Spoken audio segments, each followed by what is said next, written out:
guys, I'm going to show you how to make tomatillo salsa, another really great basic recipe that you can reimagine and do a bunch of different things. So I like tomatillos. They're a little bit different flavor to your meals. Not as sweet. They're really light and bright. So I really dig tomatillo salsa. It's a nice change. So look at how easy this is. Pound of tomatillos. We're just going to peel them. This recipe is so easy. We're literally just going to broil these for 15 minutes and then put them in a food processor and it's done. Done.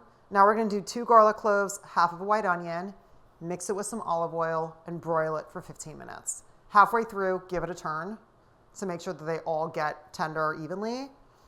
And that's it. Here we go. Now we're going to put all this into a bowl, toss it with a couple tablespoons of olive oil.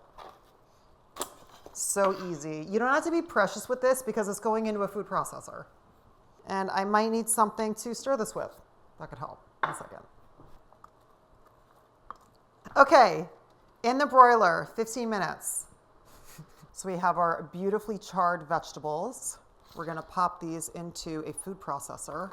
Half a cup of loosely packed cilantro. You could also add a jalapeno, but because my kids are going to eat this, they're not really to the stage of jalapeno yet. So, but by all means, if you can do a jalapeno, put that in there. So this is the juice of 1 lime. Salt, pepper, blends it up. Salt. Fresh pepper. Now let's pulse this. All right, come look at this. Oh my gosh, look at that. Isn't that beautiful? Whoa.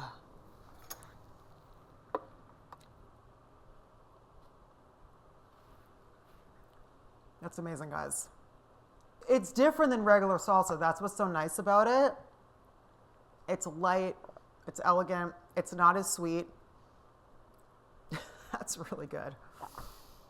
I'm going to use this in a lot of fun recipes. Guys, thanks for hanging out with me, and I will see you next time. I'm going to put this into a container. Let's unplug this. Stay safe. Oh my gosh, this is going to be so fun. We can make shakshuka with this. We can cook some fish in this. Oh my gosh, chicken. This is ready to go. This is going to be so fun to use in different recipes. You can also just eat it like a salsa. My kids love just salsa in a bowl with tortilla chips. So awesome.